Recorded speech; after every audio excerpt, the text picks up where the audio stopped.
Shalom, jumpa lagi dalam Sapaan Rohani BPN. Bapak Ibu Saudara terkasih dimanapun Anda berada, kami sungguh berterima kasih atas bantuan yang sudah diberikan kepada BPN, Badan Pelayanan Nasional Pembaruan Karismatik Katolik Indonesia. Dan kami terus menunggu bantuan Anda supaya kami boleh berbagi berkat untuk seluruh saudara kami yang ada di saudara kita yang ada di seluruh Indonesia. Baik, pada malam hari ini kita mendapat tema pahlawan iman. Siapa? Tuhan Yesus. Kita percaya karena kita punya Allah yang sungguh luar biasa, Allah yang sungguh ajaib. Dengan segenap hati kita mau katakan bahwa Dia sungguh ajaib. Ajaib, sungguh ajaib, kuasanya bagiku. Ajaib, sungguh ajaib, anugerahnya dalam hidupku. Ajaib, sungguh ajaib, kasih Yesus bagiku. Betapa heranku menyaksikan perbuatannya yang sekali lagi kita mau katakan Dia sungguh ajaib. Sungguh ajaib, kuasanya bagiku. Ajaib, sungguh ajaib, anugerahnya dalam hidupku. Ajaib, sungguh ajaib, kasih Yesus bagiku. Betapa heranku menyaksikan perbuatannya yang ajaib. Setiap hariku menikmati berkat yang melimpah. Sepanjang hidupku merasakan kebaikannya, kasih setianya. Ajaiblah Tuhan Yesusku, ajaib selamanya. Haleluya, ku puji namanya. Dia sungguh ajaib, ajaib, sungguh ajaib, kuasanya bagiku. Dia sungguh ajaib, sungguh ajaib, anugerahnya dalam hidupku. Ajaib, sungguh ajaib, kasih Yesus bagiku. Betapa heranku menyaksikan perbuatannya yang betapa heran kita. Heranku betapa heranku menyaksikan perbuatannya yang ajaib. Luar biasa. Kita punya Tuhan yang sungguh ajaib. Kita punya Tuhan yang sungguh luar biasa. Kita mau memulai sapaan rohani pada malam hari ini. Demi nama Bapa dan Putra dan Roh Kudus. Amin. Terima kasih Tuhan. Terima kasih. Kalau pada malam hari ini kami boleh kembali berkumpul bersama, itu semua karena kebaikan-Mu. Pada malam hari ini Tuhan, kami mau belajar, kami mau menyadari, kami sungguh mau mengimani bahwa kami punya Tuhan yang sungguh luar biasa, Tuhan yang sungguh dahsyat, Tuhan yang sungguh ajaib, Tuhan yang memampukan segalanya, Tuhan yang mengatur segalanya, Tuhan yang mempunyai segalanya. Biarlah pada malam hari ini kami boleh belajar akan itu semua, sehingga kami percaya bersama dengan Engkau sesuatu akan mungkin. Pada malam hari ini kembali kami mau menaikkan bahwa kami punya Tuhan yang luar biasa. Bagi Engkau tidak ada yang mustahil Tuhan. Saat Engkau berfirman, semuanya akan mungkin, dan kami percaya akan firman-Mu. Kami percaya itu semua Tuhan. Ku yakin saat Kau berfirman, kami pasti menang. Ku menang saat Kau bertindak. Hidupku hanya ditentukan oleh perkataan-Mu.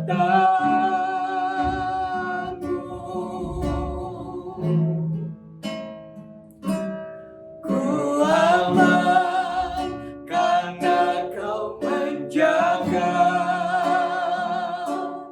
Ku kuat karena Kau menopang hidupku, hanya ditentukan oleh kuasa-Mu.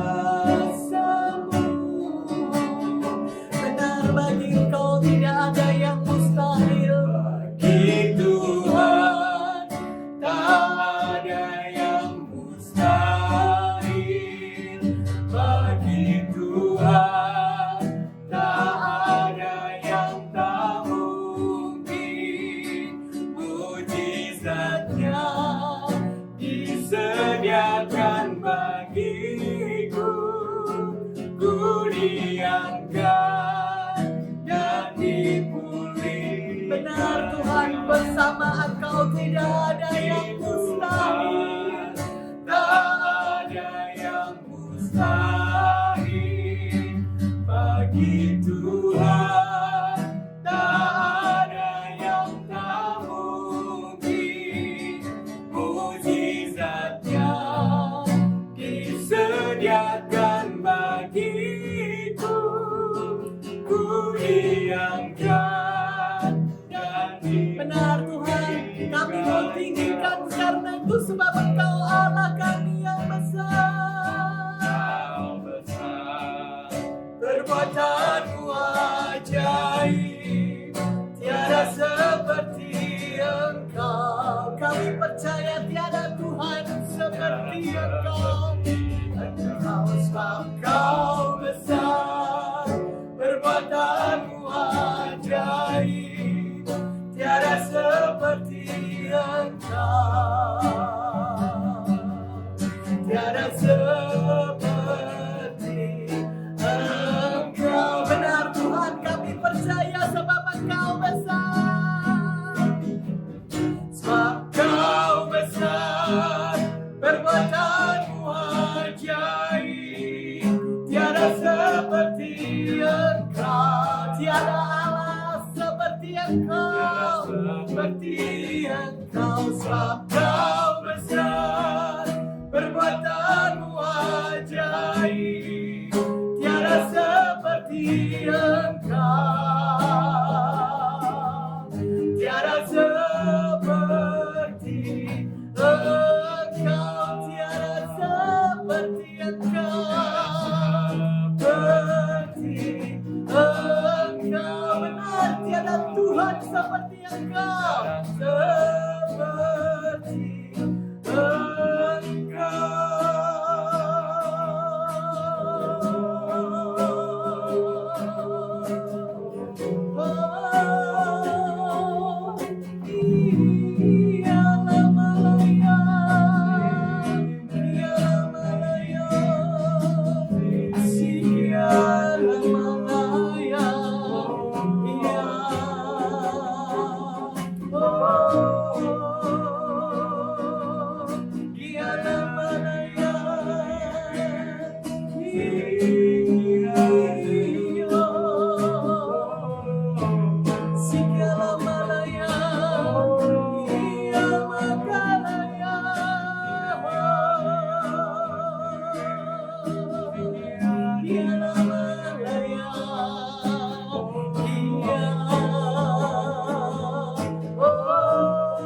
Kami persembahkan pembicara kami pada malam hari ini, Bapak Dwianto Tuhan. Kami percaya Engkau sudah mengurapi beliau. Kami percaya Engkau sudah bekerja atas beliau. Biarlah hikmat-Mu saja yang menuntun beliau dalam berkata-kata.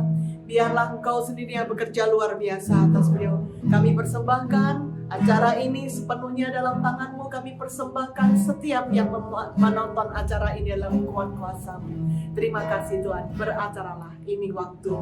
Kemudian kepada Bapa, Putra dan Roh Kudus, seperti pada permulaan, sekarang, selalu, dan sepanjang segala abad. Amin. Shalom. Nama saya Duyanto Tantri, saya adalah Ketua BPPG Kupang. Kita jumpa lagi dalam Sapaan BPN pada episode kali ini. Hari ini saya akan membawakan firman Tuhan dengan sebuah tema tentang pahlawan iman.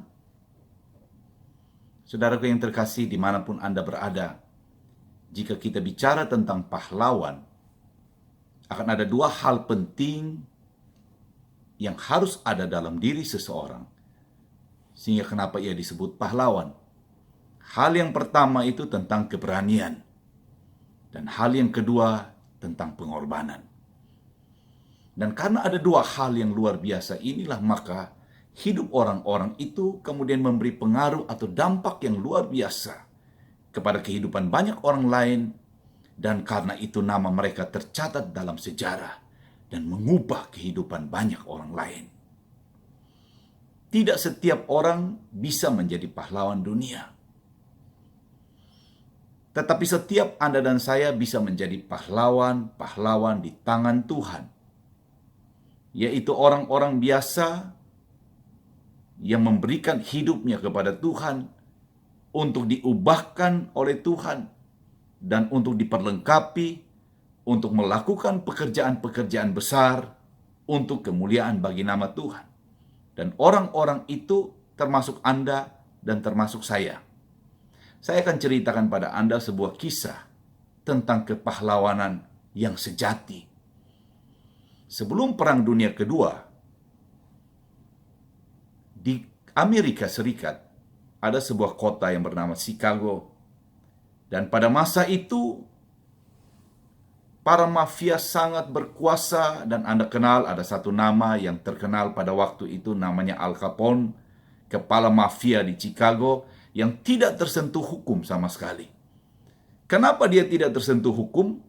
Sebab dia punya seorang pengacara yang luar biasa yang selalu mampu membela dia dan melepaskan dia dari jeratan hukum.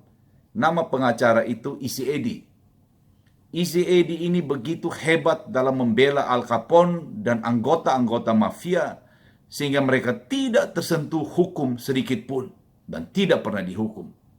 Selama bertahun-tahun Easy Eddie ini mendapat kelimpahan harta luar biasa karena jasanya membela Al Capone dan kroni-kroninya. Dia punya segala-galanya.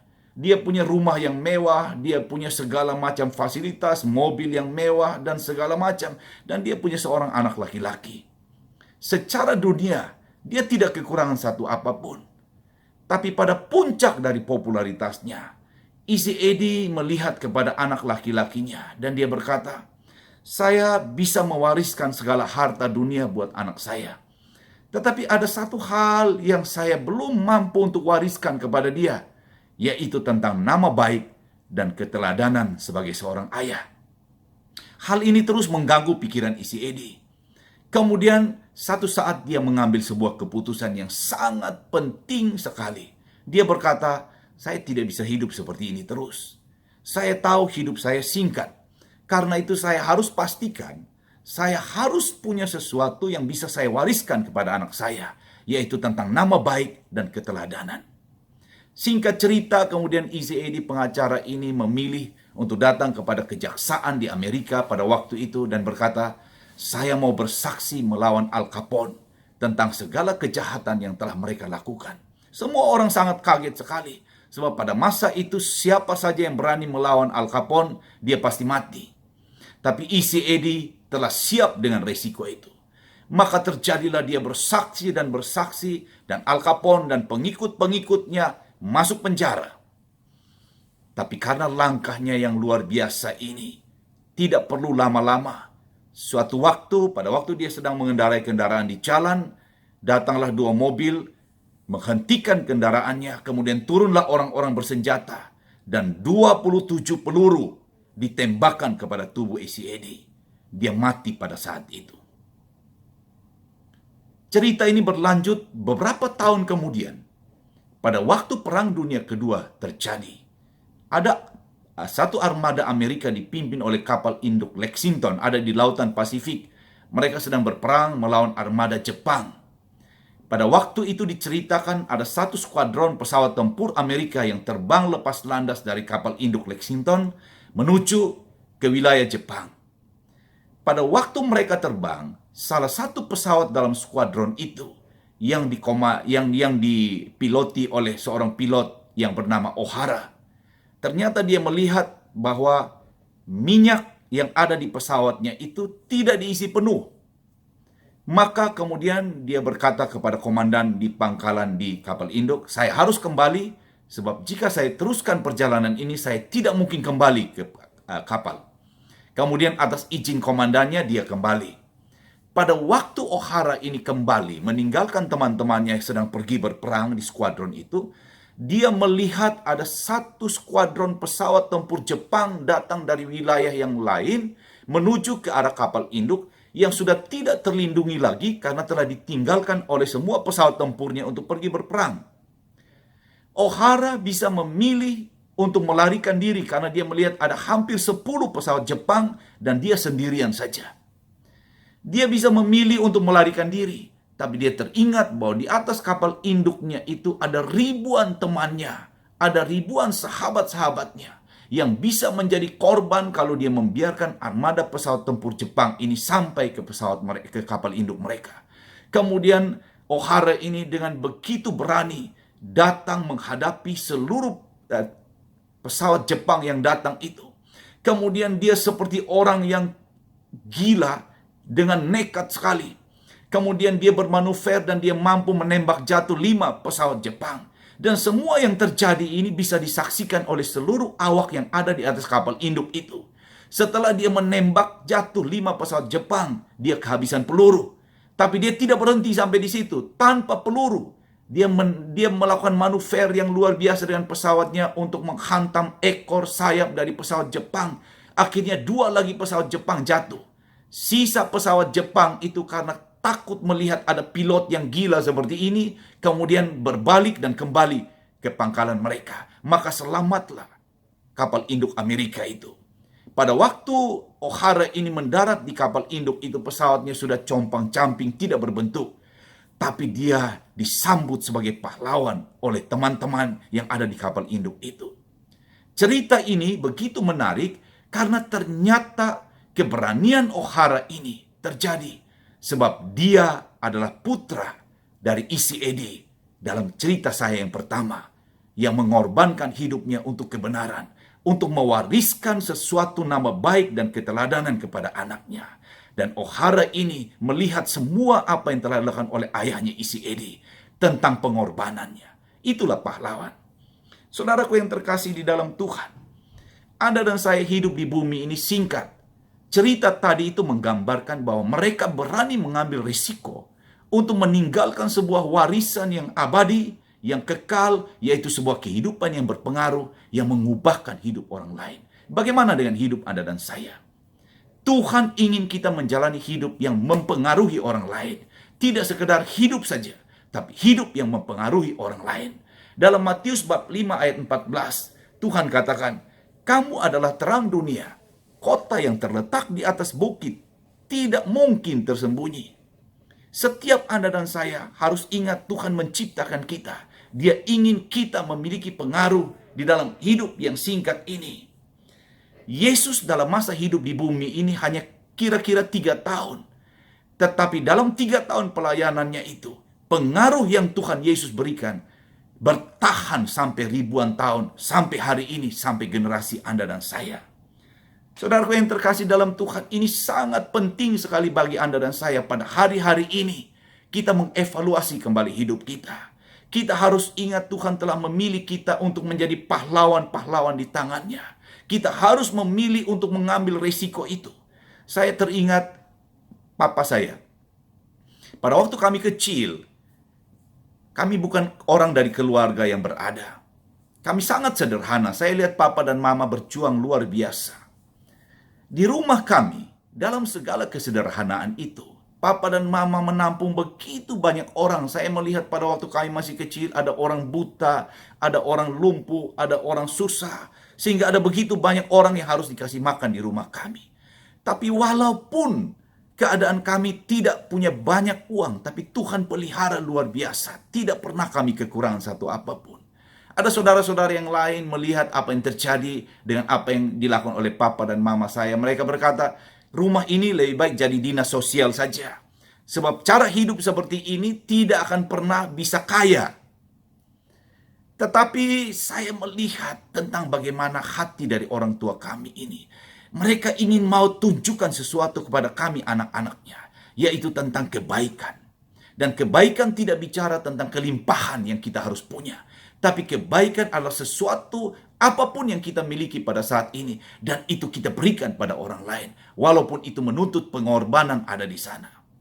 Papa saya meninggal tahun 2015.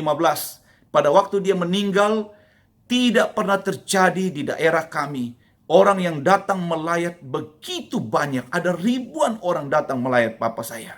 Dan semua orang bersaksi bahwa mereka pernah mengalami sebuah kebaikan yang telah dilakukan oleh papa saya. Saudaraku yang terkasih di dalam Tuhan, apa yang papa saya telah wariskan kepada kami anak-anaknya adalah jangan pernah keadaanmu menghambat engkau untuk berbuat baik kepada orang lain.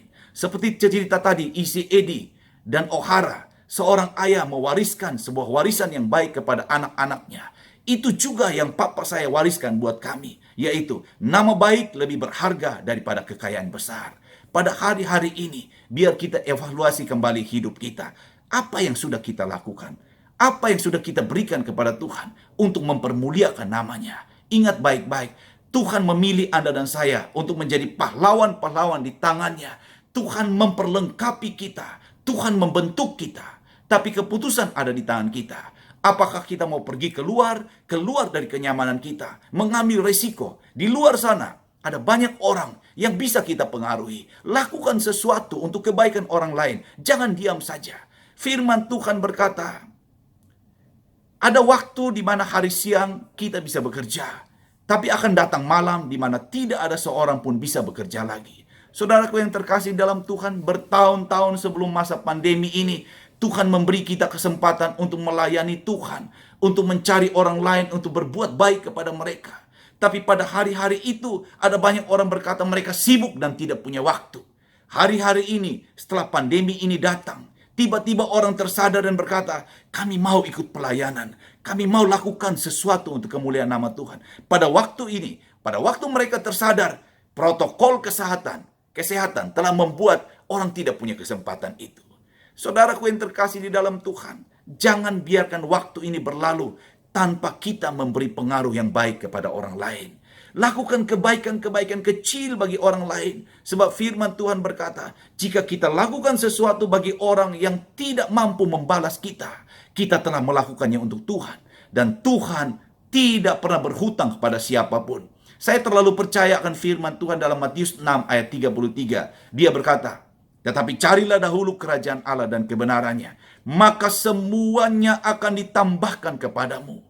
Pada waktu kami melihat papa kami memberi teladan tentang kebaikan pada orang lain. Dan itu kami lakukan sampai hari ini anak-anaknya. Kami lakukan itu dengan setia. Maka firman itu digenapi. Pada waktu kami mencari Tuhan dengan segenap hati. Pada waktu kami melayani Dia tanpa alasan sibuk. Sebab kami bukan orang-orang nganggur. Kami adalah orang-orang pengusaha yang begitu sibuk dengan pekerjaan kami. Tapi urusan tentang kerajaan Allah, Dia harus tetap nomor satu. Dan Tuhan setia. Sebab firman Tuhan berkata pada waktu kami mencari Tuhan, maka Dia akan menambahkan bahkan apa yang tidak pernah kita pikirkan. Dalam masa-masa ini, biarlah Anda dan saya punya kesaksian bahwa Tuhan membuat perbedaan. Dalam usaha kami, pada hari-hari ini, orang berkata begitu sulit. Tapi usaha kami diberkati oleh Tuhan dengan cara yang tidak masuk akal. Sebab firman Tuhan harus digenapi. Kuncinya adalah jalani hidup dengan memberi pengaruh yang baik kepada orang lain. Jangan diam saja, lakukan sesuatu. Dan percaya pada waktu Anda dan saya mencari Tuhan dengan segenap hati, dengan segenap jiwa, dengan segenap akal budi, dan dengan segenap kekuatan kita, maka Tuhan akan angkat kita tinggi menjadi pahlawan-pahlawan di tangannya. Tuhan akan percayakan perkara-perkara besar bagi kita. Dan Tuhan akan membuka pintu berkat dari utara, dari timur, dari barat, dari selatan. Datang kepada Anda dan saya. Sebab semua itu diberikan supaya kita bisa menggenapi rencananya atas kita. Biarlah firman pada hari ini mengingatkan kita. Ingat baik-baik apa yang akan kita wariskan buat anak-anak dan cucu kita. Harta tidak cukup untuk diwariskan. Sebab harta itu firman Tuhan berkata, ngangat dan karat akan merusakkannya. Dan pencuri akan membongkar dan mencurinya. Wariskan nama baik dan keteladanan. Hiduplah sebagai pahlawan-pahlawan iman. Yaitu orang-orang yang memberikan hidupnya kepada Tuhan. Yang mencari kehendak Tuhan. Dan mempermuliakan nama Tuhan dengan apa saja yang ada pada mereka. Maka hari-hari ini, pada waktu semua orang ketakutan karena pandemi ini, kita adalah orang-orang yang tetap percaya bahwa jangan takut, Tuhan bersama kita. Selama kita mencari Tuhan, mencari kerajaannya, perlindungan dari Tuhan, berkat dari Tuhan, terjamin atas kita. Itulah kita, Anda dan saya, pahlawan-pahlawan iman. Wariskan nama baik, wariskan keteladanan buat anak cucu kita. Sebab itu harta yang kekal sampai kepada hidup yang kekal. Terima kasih. Biarlah firman hari ini menguatkan kita. Sebab tanpa Tuhan kita tidak bisa berbuat apa-apa. Berterima kasihlah kepada Tuhan yang memberikan kepada kita kebenaran firman Tuhan. Supaya kita tahu apa yang harus kita lakukan. Sehingga pada satu hari kelak, pada waktu kita datang kembali ke Tuhan, kita didapati sebagai hamba-hamba yang setia, yang bisa dipercaya. Biarlah firman hari ini menguatkan kita. Tuhan memberkati. Amin. Puji Tuhan, kita sudah mendengarkan firman Tuhan. Biarlah kita menjadi pelaku, kita anak-anak Tuhan, kita beriman kepada Tuhan, Tuhan yang sudah memampukan, Tuhan yang sudah memungkinkan. Sebagai penutup kita mau katakan bahwa karena salibnya maka kita hidup. Karena salibnya kita bisa sampai pada hari ini.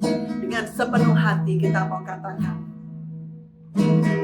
hanya Kau Tuhan di hidupku. Kau berikan hidup yang baru.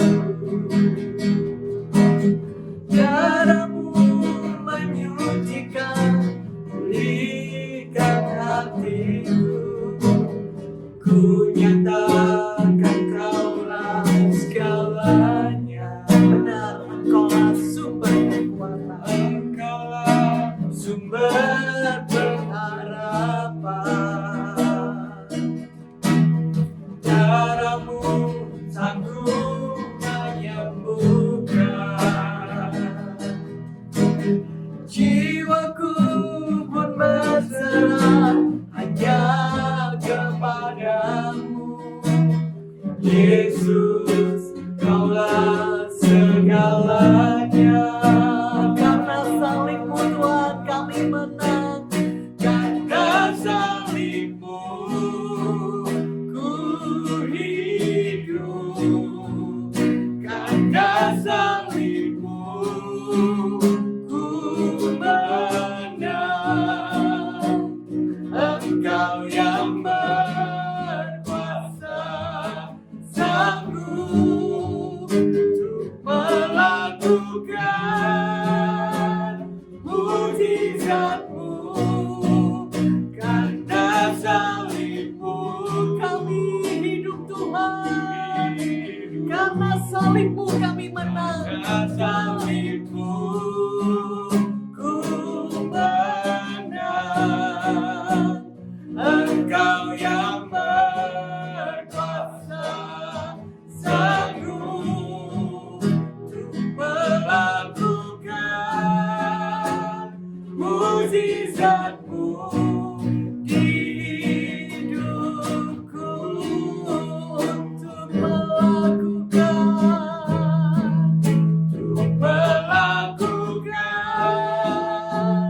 mujizat-Mu mujizat-Mu di hidupku.